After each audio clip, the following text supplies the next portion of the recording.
আজ দেখাবো দুর্গাপুজোর জন্য আমরা গড়িয়াহাটে কি কি শপিং করেছি। কাল মা আমাদের এই বাড়িতে থেকে গেছিলো, তাই সকাল সকাল একটু লুচি ভাজছি আর দুপুরে হবে একটু মাংস। অনেক দিন লুচি খাওয়া হয় না। লুচি আর সঙ্গে কি করেছি জানো, এই আলুর তরকারি। এটা না আমার খুব ভাল লাগে খেতে, শুধুমাত্র 5 ফোড়ন দিয়ে বানানো। একদিন আমি তোমাদের সঙ্গে শেয়ার করব কিভাবে বানাই। জানো মা এই তরকারিটা খেয়ে কি বললো, বলে বাহ তুই তো রান্না করতে পেরে গেছিস রে। সত্যি আমি কখনো ভাবিনি যে আমি রান্না করব এবং সেটা খেতে ভালো হবে। সবই প্র্যাকটিসের ব্যাপার।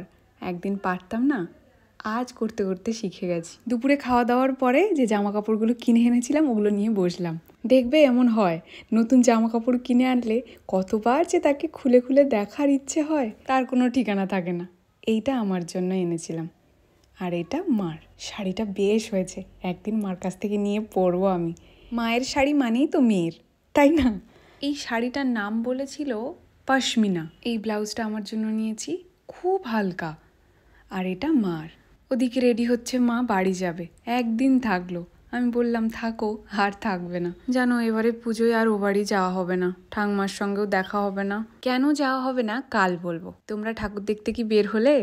আমরা কাল বের হব। যাই হোক চলো, সবাই ভালো থাকো। আজকে তাহলে আসি, দেখা হচ্ছে কাল।